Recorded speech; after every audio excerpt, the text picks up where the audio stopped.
سیدنا کریم صلی اللہ علیہ وسلم رسول کریم صلی اللہ علیہ وسلم اللہ تعالیٰ کی جانب سے تمام جہانوں کے لیے رسول اور نبی بنا کر بھیجے گئے۔ آپ نے مخلوق کی ہدایت کے لیے کئی طرح کے اقدامات فرمائے۔ ان پر وحی الہی کو مخلوق تک پہنچانا، قرآن پاک پڑھنا اور یاد کرنے کی ترغیب دلانا، عملی احکام کی تربیت دینا ہے، لوگوں کے سوالات اور ان کے حالات اور اسلام کے تقاضوں کے مطابق جوابات ارشاد فرمانا، مختلف مواقع یعنی جمعہ، عیدین اور دیگر مواقع پر خطبہ ارشاد فرمانا، سفر اور حضر میں کسی بھی قابل اصلاح امر پر اصلاح فرمانا، برائیوں پر تنبیہ فرمانا، الغرض حیات انسانی کے ہر موڑ پر رسول کریم صلی اللہ علیہ وسلم نے مخلوق کی رہنمائی کا اہتمام فرمایا۔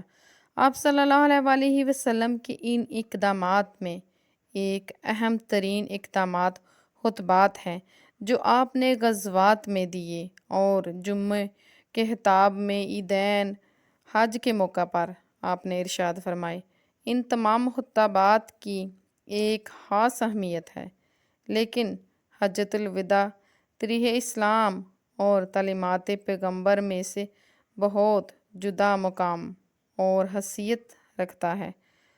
خطبہ حجۃ الوداع ایک اہم تاریخی دستاویزات حقوق انسانی کا چارٹر ہے، امن عالم کا عظیم منشور، فلاح انسانیت کا عظیم ترین نسخہ اور حقیقی اسلامی آئین ہے۔ خطبہ حجۃ الوداع مختلف روایوں کی روایات کی صورت میں کتب حدیث، سیرت اور تاریخ میں موجود ہے۔ بعض مصنفین نے اس خطبے کو روایات کو جمع کر کے مستقل کتب بھی ترتیب دی ہیں۔ اس سے خطبہ حجۃ الوداع اس لیے کہتے ہیں کہ یہ رسول پاک صلی اللہ علیہ وسلم کا آخری حج تھا اور آپ نے ہجرت کے بعد یہی حج فرمایا تھا۔ اس کے آخری حج ہونے کی پیش گوئی رسول پاک صلی اللہ علیہ وسلم نے خود ہی مختلف مقامات پر ارشاد فرما دی تھی، جیسا کہ حضرت معاذ بن جبل رضی اللہ تعالیٰ عنہ کو گورنر بنا کر یمن روانہ فرمایا تو ان سے فرمایا، اے معاذ، تم مجھ سے میرے اس سال کے بعد نہ مل سکو گے، شاید تم میری قبر کے پاس سے گزرو گے۔ حضرت معاذ یہ سن کر رسول پاک صلی اللہ علیہ وسلم کی جدائی اور غم میں رونے لگے، چونکہ اس حج کے بعد رسول پاک صلی اللہ علیہ وسلم امت سے پردہ فرما گئے اور الوداع فرمایا، اس لیے اسے حجۃ الوداع اور اس میں دیے گئے خطبات کو خطبہ حجۃ الوداع کہا جاتا ہے۔ آئیے خطبہ حجۃ الوداع کے چند اہم نکات سنتے ہیں۔ حقوق اللہ کی ادائیگی۔ حضرت ابو امامہ رضی اللہ تعالیٰ عنہ فرماتے ہیں کہ رسول صلی اللہ علیہ وسلم نے حجۃ الوداع کے خطبے میں فرمایا، اپنے رب سے ڈرتے رہو، نماز پنجگانہ ادا کرو، رمضان کے روزے رکھو، اپنے اموال کو اچھی طرح انجام دو، زکوٰۃ دو، اپنے اہل امر کی اطاعت کرو تو اپنے رب کی جنت میں داخل ہو جاؤ گے۔ انسانی مساوات کا درس۔ رسول کریم صلی اللہ علیہ وسلم نے اللہ تعالیٰ کی حمد و ثنا کے بعد فرمایا، بے شک اللہ کریم فرماتے ہیں، ہم نے تمہیں ایک مرد ایک عورت سے پیدا کیا اور تمہیں شاہیں اور قبیلے کے آپس میں پہچان رکھو، بے شک اللہ کے ہاں تم میں زیادہ عزت والا وہ ہے جو تم میں زیادہ پرہیزگار ہو۔ پس کسی عربی کو اجمی پر کوئی فضیلت نہیں اور نہ ہی کسی اجمی کو عربی پر کوئی فضیلت حاصل ہے، نہ کسی کالے کو گورے پر اور نہ کسی گورے کو کالے پر کوئی برتری حاصل ہے سوائے تقویٰ۔ مال و جان کی حرمت۔ رسول کریم صلی اللہ علیہ وسلم نے یوم نحر کے خطبے میں فرمایا، بے شک تمہارا خون، تمہارے مال اور ایک راوی کہتے ہیں کہ شاید فرمایا کہ تمہاری عزتیں ایک دوسرے کے لیے اسی طرح حرام ہیں، یعنی عزت والی ہیں، جس طرح اس شہر مکہ میں اس ماہ ذوالحجہ میں آج کا دن عزت والا حرمت والا ہے۔ عن قریب تمہیں اپنے رب سے ملو گے تو وہ تم سے تمہارے اعمال کے متعلق سوال کرے گا۔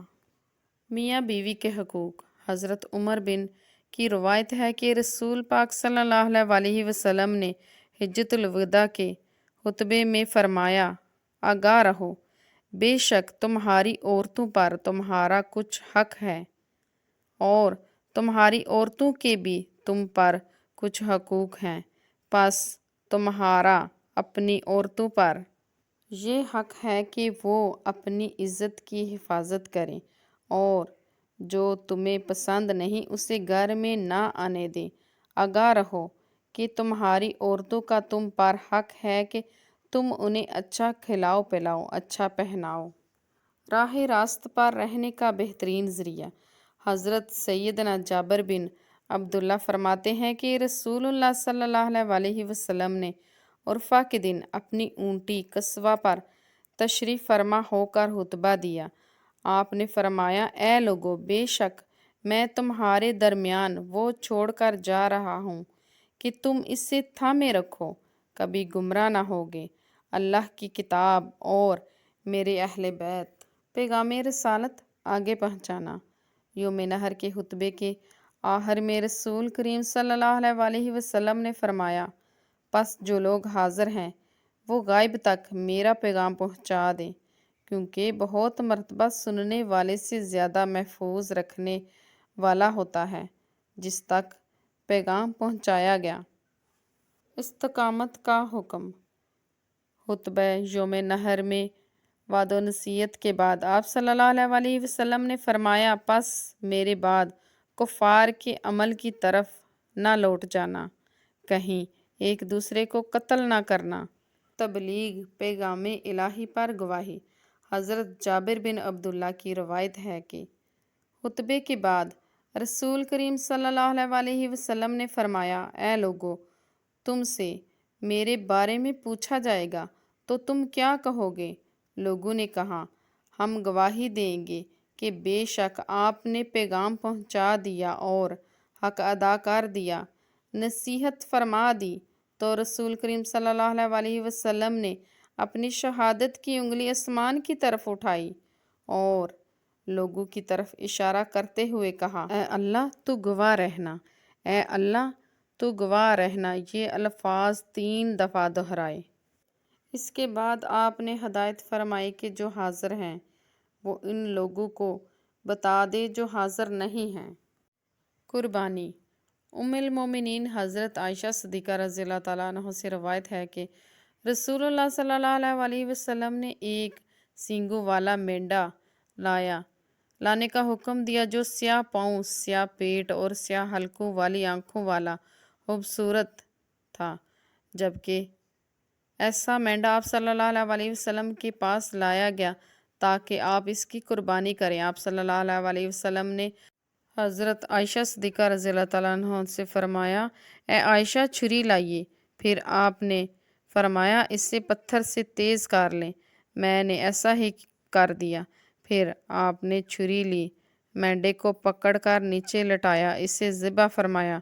پھر آپ صلی اللہ علیہ وسلم نے اللہ کے نام سے آپ نے فرمایا، اللہ کے نام سے، اے اللہ، اسے محمد، آل محمد، امت محمد کی طرف سے قبول فرما۔ حضور پاک صلی اللہ علیہ وسلم 5 مینڈے خریدتے اور ان میں سے ایک اپنے اس امتی کی طرف سے ذبح فرماتے جو توحید کا اقرار کرتا ہو اور اس بات کی شہادت دیتا ہو کہ آپ صلی اللہ علیہ وسلم اللہ کا پیغام پہنچا چکے ہیں، اور دوسرا اپنی اور اپنی آل کی طرف سے ذبح فرماتے تھے۔ پھر آپ نے اسے پہلے دن بھی کھایا، دوسرے دن بھی اور تیسرے دن بھی۔ یہ شریعت اسلامیہ کا ایک مستقل حکم ہے کہ ایسے کھائے جانے والے تمام جانور صرف اور صرف اللہ کے نام پر ہی قربان کیے جائیں گے۔